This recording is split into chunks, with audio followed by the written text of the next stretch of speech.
Esta sencilla molécula, formada por 2 átomos de hidrógeno y 1 de oxígeno, es la clave de la existencia de vida en la Tierra. Este elemento vital, llamado agua, cubre las 2/3 partes de la superficie de nuestro planeta, que alberga en sus primeros 40 kilómetros de grosor 1.400 millones de kilómetros cúbicos de agua, cifra inimaginable. La vida se originó en un medio acuoso, y millones de años de evolución permitieron a algunos organismos colonizar el medio terrestre y aéreo, pero ninguno ha logrado superar totalmente la dependencia al agua. Sin agua, la vida no puede existir.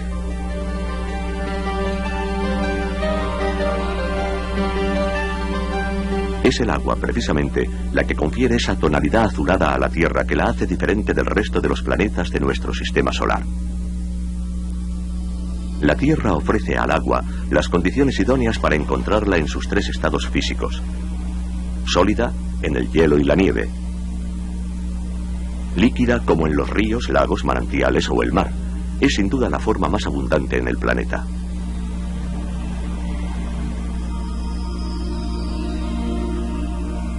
Finalmente, la atmósfera es la que recoge el agua en su estado gaseoso, formando magníficos reservorios flotantes, las nubes.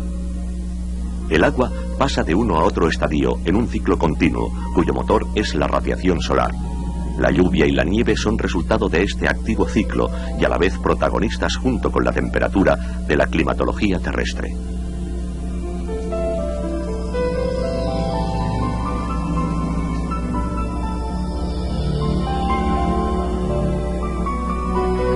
La mayor parte del agua, un 97%, se encuentra en el mar.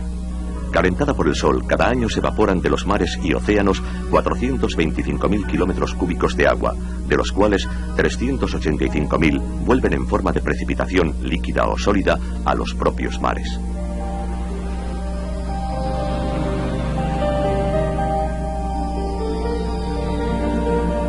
La evaporación del suelo y la transpiración vegetal aportan anualmente más de 71.000 kilómetros cúbicos de agua a la atmósfera, de forma que la precipitación total sobre los continentes es de 111.000 kilómetros cúbicos.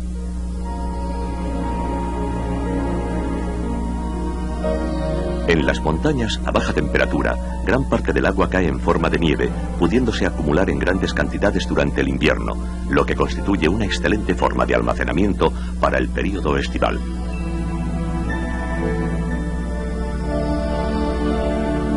Cuando se inicia la fusión de las nieves, el agua discurre por los ríos.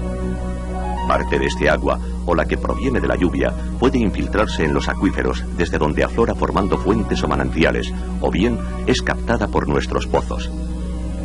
Este agua, junto con la que se acumula en lagos y embalses, es la única fuente de abastecimiento para el consumo humano.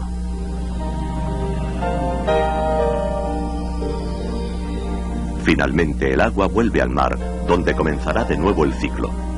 Nuestras ciudades son grandes consumidoras de agua. Agua y calidad de vida van estrechamente ligados. Cuando llueve, el agua se desliza por las laderas y pendientes hasta los ríos o se infiltra en suelos y acuíferos que darán lugar a las fuentes. Cuanta más vegetación hay en la cuenca receptora, menor será la erosión del suelo y mejor la calidad del agua. Las cualidades del agua condicionan el tipo de vida que se desarrolla en los medios acuáticos. En las piedras de la mayoría de los ríos crecen abundantes algas que constituyen una buena fuente de alimento para mantener la existencia de pirámides tróficas en las que los peces pueden ocupar un lugar más o menos relevante. En cambio, en los ecosistemas donde el agua escasea, la vida se hace difícil y exige por parte de los seres vivos que los habitan una adaptación eficaz. En las zonas áridas, los gruesos troncos de los cactus actúan de depósitos de acumulación de agua que reservan para las épocas de escasez en el suelo. Sus espinas son un mecanismo eficaz para evitar la evaporación. En cambio, la abundancia de lluvias con temperaturas adecuadas provoca la exuberancia de la vida, como la que observamos en la selva. En los ecosistemas selváticos, la riqueza de agua y la elevada temperatura facilitan el crecimiento de las plantas y el desarrollo de una abundante fauna, origen de la gran biodiversidad de las zonas tropicales.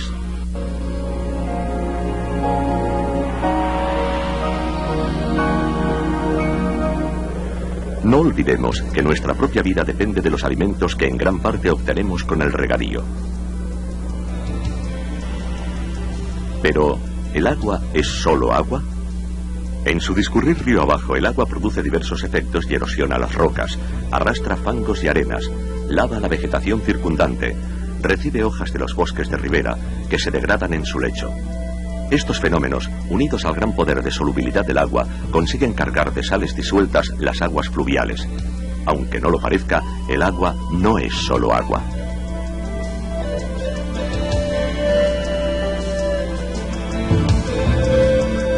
Podemos comprobar el contenido en sales de las aguas dejándolas evaporar. Los residuos que dejan resultan muy significativos. Un ejemplo muy claro lo ofrecen las sales obtenidas en las salinas como estas, construidas en las orillas de un río de montaña. ¿De qué depende la cantidad y tipo de sal que tiene un agua? En gran parte, de la naturaleza geológica de los materiales que atraviesa. El granito, como el que rodea este lago, es una roca formada de materiales poco solubles. El agua tendrá pocas sales. Son aguas blandas. En cambio, sobre rocas calizas o yesos fácilmente solubles, las aguas tienen más sales en solución. Son aguas duras.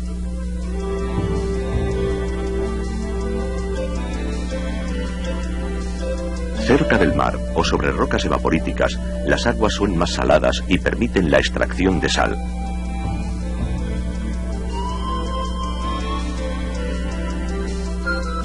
En los cursos altos de los ríos, las aguas suelen llevar muy pocas sales, apenas llegan a los 50 miligramos por litro. En los cursos medios, la concentración de sales aumenta hasta medio gramo por litro. Sobre materiales muy solubles como yesos, la cantidad de sales sobrepasa el gramo por litro. Son aguas muy duras. Cerca del mar, la salinidad es de varios gramos por litro. El agua de mar tiene 33 gramos de sal por litro. Por otra parte, la abundancia relativa de los iones principales es muy variable. En las aguas blandas, el bicarbonato de calcio es la sal dominante. Las aguas más duras también son bicarbonatado cálcicas con algo de magnesio. Los sulfatos pueden ser tan abundantes como los bicarbonatos en algunos lagos. En el mar, la sal más abundante es el cloruro sódico.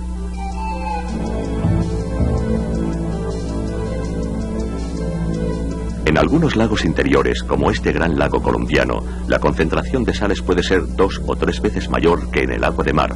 Son los llamados lagos hipersalinos. La sal común, cloruro sódico y potásico, ha sido un elemento esencial y codiciado por el hombre, motivo de antiguas concesiones y causa de guerras.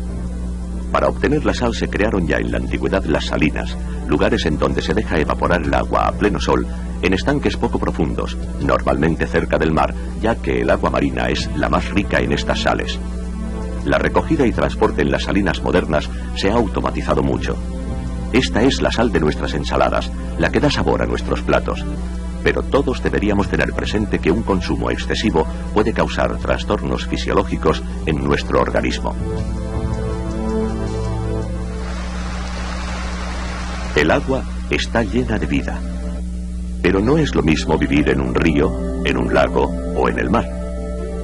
Tan dispares ambientes han contribuido a generar la enorme variedad de formas de vida que pueblan los ecosistemas acuáticos.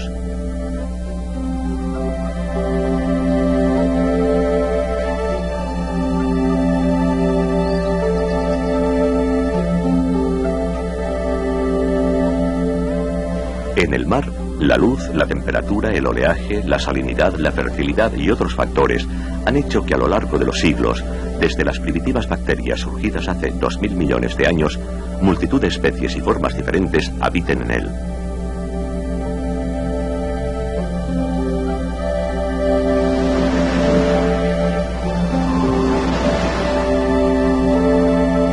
La vida se originó en el agua, y su diversidad y colorido nada tiene que envidiar a la belleza y espectacularidad de los ambientes terrestres.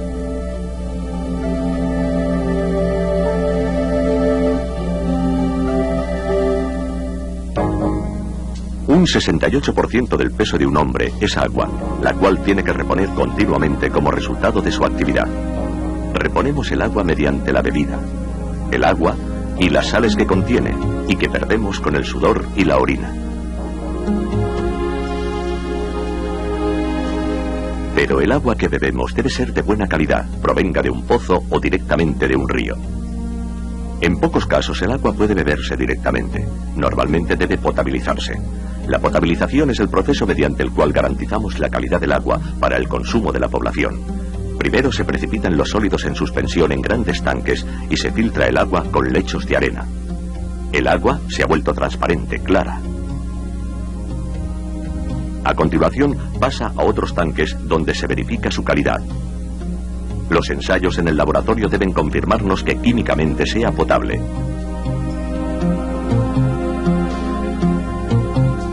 Y además, que no existan en ella gérmenes patógenos.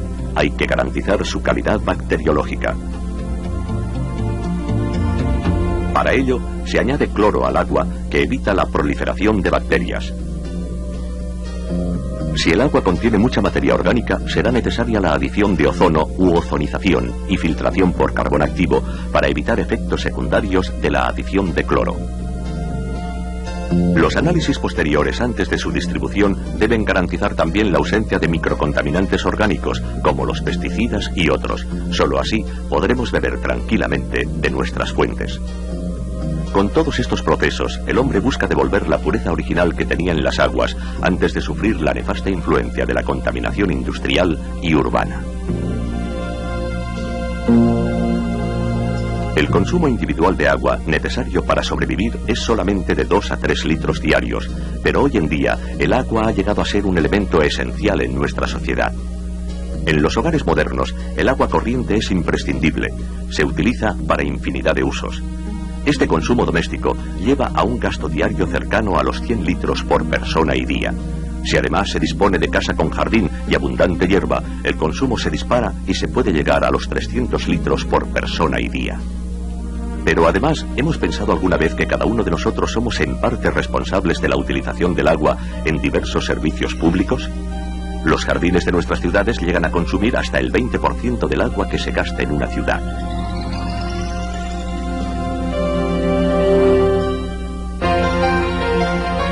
El hombre ha sabido encontrar también en el agua su aspecto estético y, guiado por su afán ornamental, ha sembrado de fuentes algunas ciudades.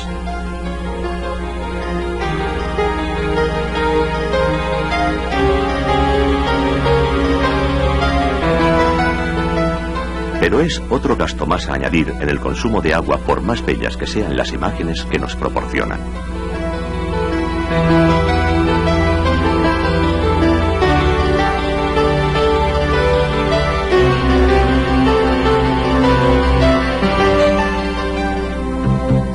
Por todo ello, el consumo promedio por habitante de países desarrollados como Canadá, Estados Unidos, Japón, Francia o España es cercano a los 300 litros por persona y día, o sea, unos 100.000 litros al año.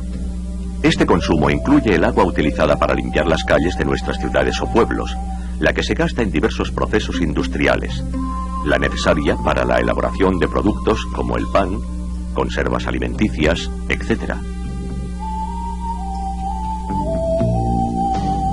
Estas cifras contrastan fuertemente con la escasa disponibilidad de recursos hidrológicos que tienen algunos países por culpa del clima o de su bajo nivel de desarrollo, lo que provoca verdaderos desastres naturales y situaciones infrahumanas para sus habitantes. Una persona de un país seco o poco desarrollado como Argelia, India o Sudán usa en promedio solo 20 litros por habitante y día, de 20 a 30 veces menos que en California.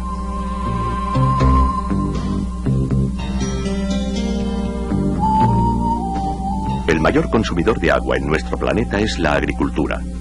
Los usos en regadíos pueden suponer en algunos países hasta el 90% de toda el agua que consumen.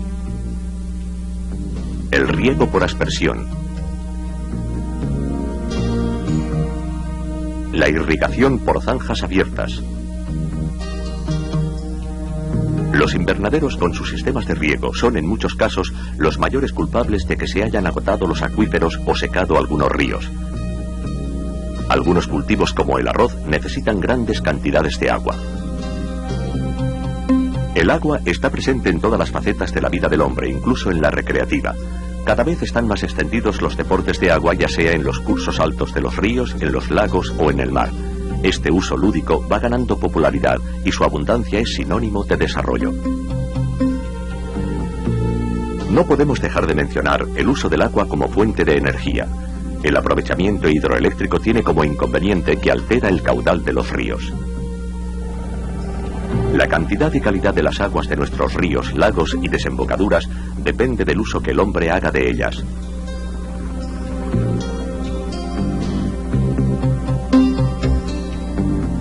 Por ejemplo, la construcción de embalses puede llegar a secar los ríos.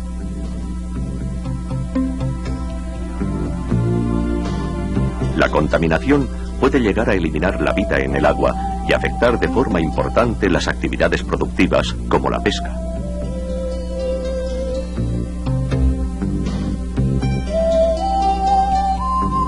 La contaminación es el aporte de sustancias o energía al agua de forma que su calidad queda alterada y se compromete la persistencia de los ecosistemas que la reciben.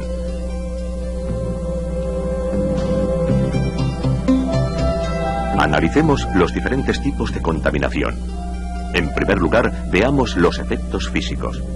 Por ejemplo, la acumulación de residuos sólidos que directamente o desde nuestros vertederos van a parar a ríos y lagos y acaban en las playas.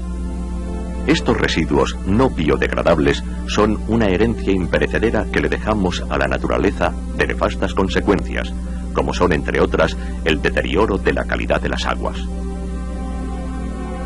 Las centrales nucleares pueden llegar a contaminar radioactivamente el mar si no cuentan con los mecanismos adecuados de seguridad, pero lo que hacen de forma habitual es aumentar la temperatura del agua. La presencia de sólidos en suspensión es otro tipo de efecto físico que puede alterar gravemente las comunidades de seres vivos que viven en el agua. Otra grave agresión hacia el medio ambiente es la lluvia ácida, que está transformando los lagos escandinavos en verdaderos desiertos, a la vez que va matando lentamente los bosques cercanos a ellos. Una de las contaminaciones más habituales del agua es la ocasionada por el aporte de materiales orgánicos que agotan el oxígeno del agua y provocan la muerte por asfixia de la mayoría de los animales acuáticos.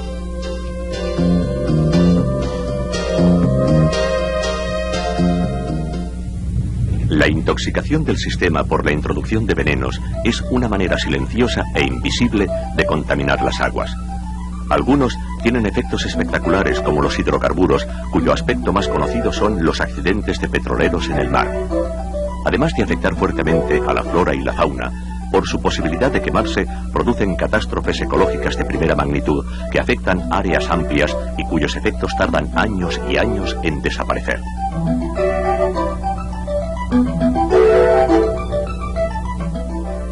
Algunos tóxicos, como los metales pesados o los pesticidas, tienen efectos letales a concentraciones muy bajas y llegan a las aguas desde nuestros campos agrícolas e industrias. Su uso generalizado está minando seriamente la salud de nuestro planeta y apenas somos conscientes de ello.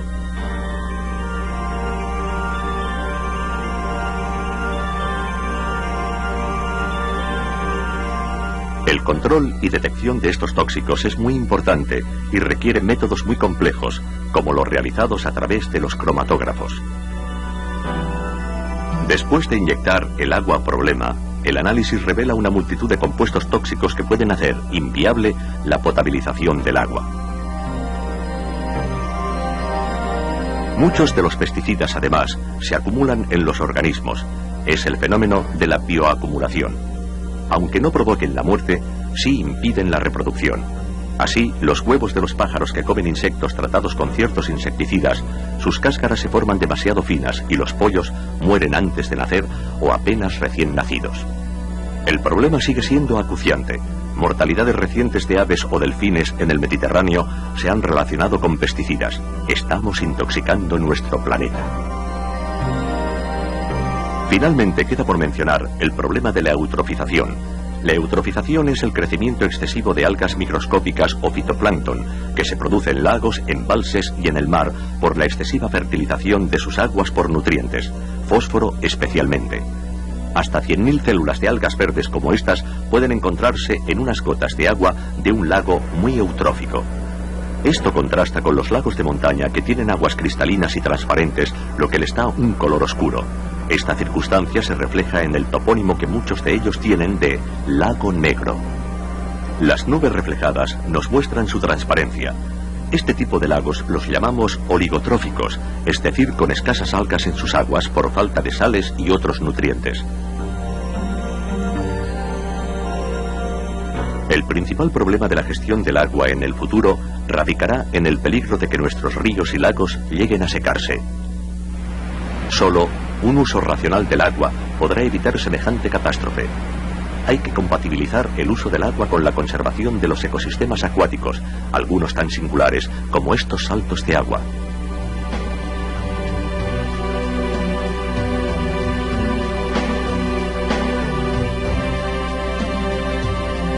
O tan especiales y bellos como los cañones de los ríos.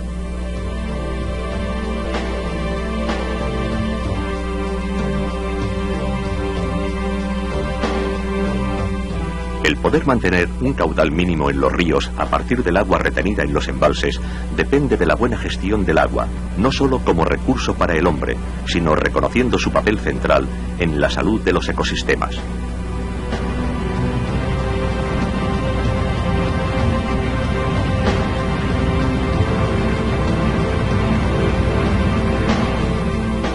Este es un problema especialmente grave en los países donde las lluvias son irregulares y torrenciales muchas veces. El excesivo consumo lleva a agotar las reservas. Cuando los embalses y acuíferos se secan, todos los usos quedan afectados y nuestros sistemas naturales se pierden. Recientes crisis y sequías en diferentes partes del mundo han llevado a fuertes restricciones a muchos hogares. Las imágenes de embalses semivacíos o secos deberían hacernos reflexionar sobre cómo mejorar la gestión del agua para que haya suficiente para nosotros y la naturaleza.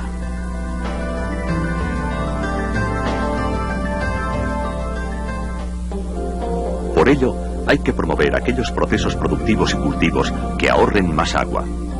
En la agricultura es urgente la adopción de los riegos de gota a gota que utilizan el agua necesaria sin que se pierdan grandes cantidades por evaporación, como ocurre en los riegos tradicionales. En la industria, el cambio de los procesos de producción puede llevar a un ahorro considerable de agua, especialmente en industrias que consumen mucho, como las papeleras que gastan 20 metros cúbicos por tonelada de papel. También es imprescindible controlar el gasto de agua para usos recreativos, como los campos de golf, grandes consumidores de agua y en ocasiones de pesticidas. En algunas ciudades de países cálidos, el uso de agua para llenar estanques de donde gran parte se evapora o para mantener jardines de hierba no parece muy sensato.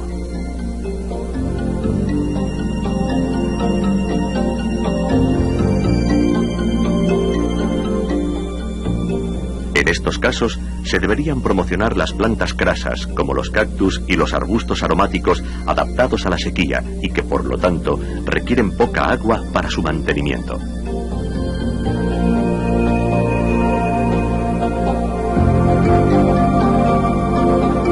Los jardines urbanos deberían ser diseñados buscando un tipo de vegetación afín a la climatología del lugar. Cada uno de nosotros en nuestro hogar podemos adoptar una serie de medidas para disminuir el consumo de agua. Ducharnos en vez de bañarnos. Aprovechar bien los electrodomésticos utilizándolos en su máxima capacidad. Abrir los grifos solo en los momentos imprescindibles. Todo ello contribuiría a mejorar la economía del agua y a favorecer el mantenimiento del flujo natural de los ríos, el cual es necesario para mantener el equilibrio de nuestros ecosistemas y al mismo tiempo nuestra calidad de vida. El flujo natural de los ríos es necesario también para que la depuración de las aguas sea correcta. Hoy en día, todo el mundo juzga necesaria la depuración, pero esta puede ser casi inútil si el agua en la depuradora no está diluida correctamente por el río, lago o el mar. ¿Y cómo puede diluir un río si está seco? La depuración de las aguas no es más que una imitación del proceso que se produce en la naturaleza. En primer lugar, se procede en balsas adecuadas a la sedimentación de los materiales que lleva el efluente en suspensión o disolución. En una depuradora físico-química, este proceso se ve facilitado por el añadido de reactivos que aumentan la eficacia del proceso de floculación. La depuración físico-química, aunque efectiva, tiene el inconveniente que produce en poco tiempo gran cantidad de fangos. Los fangos se acumulan en el fondo del decantador. Cuando se retiran de las balsas están muy húmedos. Hay que disminuir su contenido en agua antes de eliminarlos o reutilizarlos. Para ello, se pueden filtrar a presión o por compresión.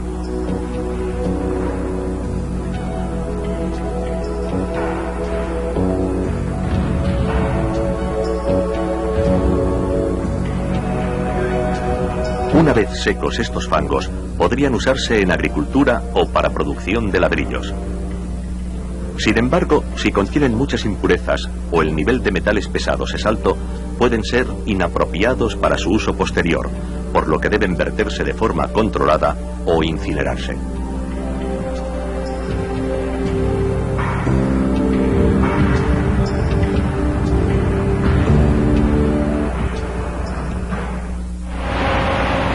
La depuración biológica es también imitación de un proceso que se da en la naturaleza. Consiste en agitar el agua para proporcionarle oxígeno. De esta forma, las bacterias que crecen en este caldo de cultivo irán digiriendo la gran cantidad de materia orgánica que proviene de nuestras casas e industrias. Las bacterias requieren en muchos casos condiciones determinadas de temperatura y características fisicoquímicas precisas para poder actuar, lo que hace delicado el funcionamiento del reactor biológico.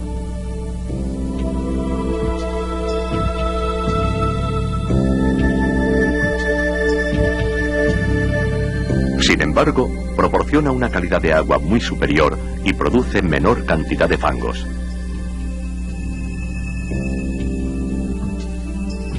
Estas aguas pueden verterse al río con un impacto ambiental mínimo. Los fangos resultantes pueden tratarse en digestores anaeróbicos. Finalmente, la depuración terciaria libraría al agua del exceso de nitratos y fosfatos para evitar la eutrofización de los medios acuáticos. En el futuro, el agua seguirá siendo un elemento clave para la naturaleza y para la humanidad. Su valor estratégico será mayor que el de otros recursos como el petróleo. Si la explotación desmesurada de nuestros recursos acuáticos nos lleva a alterar de forma sensible los sistemas naturales, a la larga nosotros mismos perderemos nuestra salud.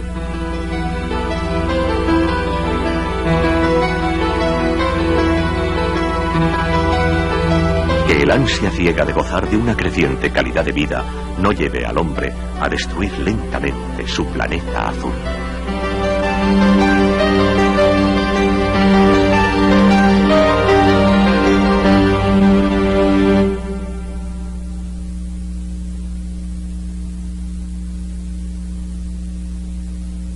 Conocemos el mundo que nos rodea a través de nuestros sentidos.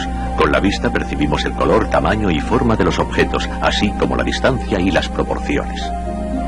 Gracias al sentido de la vista, podemos admirar seres tan cromáticos como esta pareja de guacamayos. ¿Pero realmente los vemos?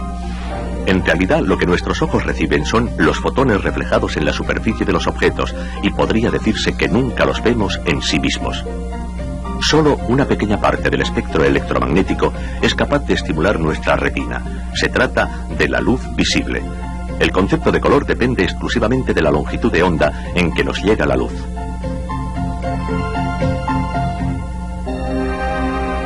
La búsqueda en la antigüedad de la armonía en las formas llevó al hombre a profundizar cada vez más en el conocimiento de la anatomía. Pero esta búsqueda, movida inicialmente por criterios estéticos, no se detuvo en la superficie, sino que trató de descubrir, de la mano de los anatomistas, el íntimo secreto de las estructuras internas. ¿Quién podía soñar, hace tan solo algunos siglos, que el hombre lograría hacer transparente la superficie opaca de su propio cuerpo?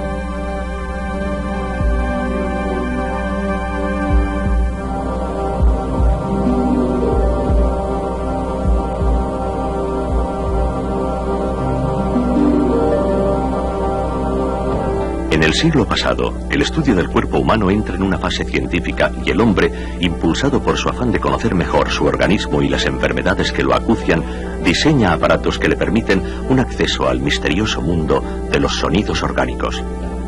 Estos estetoscopios son un testimonio valioso del interés humano por avanzar en el camino del perfeccionamiento de las técnicas de auscultación.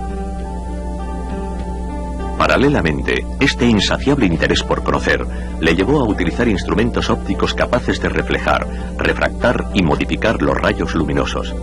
En especial, el microscopio contribuyó en gran medida a conocer mejor el mundo invisible del hombre y su entorno. El 5 de noviembre de 1895, el físico alemán Röntgen, experimentando con un tubo de rayos catódicos, descubrió una nueva fuente de energía que era capaz de penetrar la materia. Por ignorar de qué radiación se trataba, le dio el nombre de rayos X. Röntgen recibió por sus estudios el Premio Nobel de Física. Dado que se realizaron muchos trabajos y se hicieron descubrimientos revolucionarios, en su mayoría como resultado directo del hallazgo de Röntgen, a este se le considera a menudo el artífice de la segunda revolución científica. Gracias a los rayos X pudo verse por primera vez el interior del organismo vivo y obtener imágenes. Entre otras cosas, se observó que la longitud de onda o energía de un fotón determina la tendencia de éste a interaccionar con la materia y, por lo tanto, la posibilidad de que pueda ser utilizado en la formación de imágenes. Mientras que los fotones del espectro visible tienden a ser absorbidos o reflejados por las moléculas superficiales de los objetos opacos, los fotones de los rayos X o de los rayos gamma tienden a pasar a través de ellos. Röntgen conseguía hacer realidad un sueño del hombre: hacer transparentes a sus ojos los objetos opacos.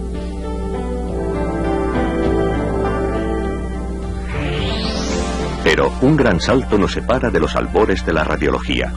En la actualidad, la aplicación de los más notables descubrimientos en el campo de la física, como son los materiales superconductores, hacen posibles técnicas de obtención de imágenes médicas tan perfectas como las obtenidas a través de la resonancia magnética nuclear. Esta técnica emplea campos magnéticos muy potentes que alinean los átomos del cuerpo, los cuales, al volver a su posición original, emiten radiaciones que, debidamente integradas, dan imágenes muy detalladas en cualquier sentido espacial. Este procedimiento de obtención de imágenes médicas está basado en el efecto de los fotones que proceden de las frecuencias de radio, en lugar de hacerlo del espectro de rayos X y gamma. Por lo tanto, la fuente no es un tubo de Röntgen ni un isótopo radiactivo. Esta característica le confiere un carácter de inocuidad absoluta para los pacientes que se someten a este tipo de exploraciones. La alta resolución de las imágenes obtenidas por RMN las convierten en una herramienta muy interesante para el diagnóstico clínico, sobre todo en el campo de la neurología y neurocirugía. La tomografía axial computerizada, TAC, constituye otra de las técnicas diagnósticas que han posibilitado el gran avance en medicina. Los físicos Hounsfield y Cormack recibieron en 1979 el Premio Nobel de Medicina por su desarrollo. El TAC crea imágenes seccionales más que proyectadas. Haces de fotones de rayos X pasan a través de un plano transaxial del cuerpo desde distintos ángulos y son atenuados por las diferentes densidades de los tejidos. Un potentísimo ordenador analiza las diferentes señales, construyendo las imágenes gracias a unos complejos cálculos matemáticos. Otra técnica digna de mención es la ecografía, la cual se basa en la emisión de ondas mecánicas, no electromagnéticas. Se trata de los ultrasonidos. A tiempo real y en Doppler, esta última modalidad permite medir flujos sanguíneos. En la actualidad constituye un sistema de exploración de gran aplicación médica completamente inofensivo, por lo que se utiliza, entre otras aplicaciones, para el control del desarrollo fetal en la madre gestante. Esta técnica permite realizar cálculos muy precisos de la edad del feto, así como diagnosticar precozmente posibles malformaciones de este.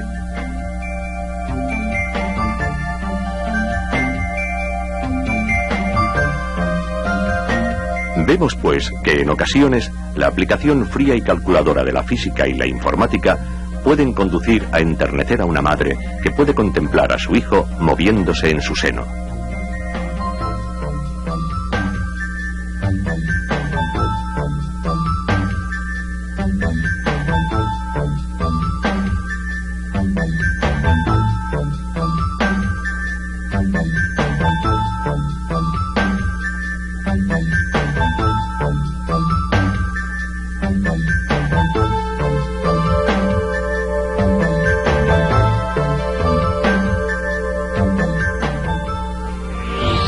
Europa, actualmente, varios centros piloto están investigando en el área del almacenamiento y manipulación de imágenes médicas provenientes de cualquiera de los métodos de exploración a través de la imagen que hoy se aplican.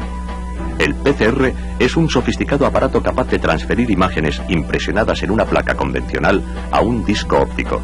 Este sistema permite almacenar en un espacio muy reducido miles de placas que hasta ahora ocupaban grandes habitáculos en los archivos hospitalarios. Pero su más importante aportación radica en la manipulación que se puede ejercer en las imágenes, pudiendo variar su calidad y tamaño, evitando así someter al paciente a nuevas exploraciones en el caso de que se presenten deficiencias en las imágenes obtenidas. El hombre seguirá investigando incansablemente en el perfeccionamiento del diagnóstico a través de la imagen.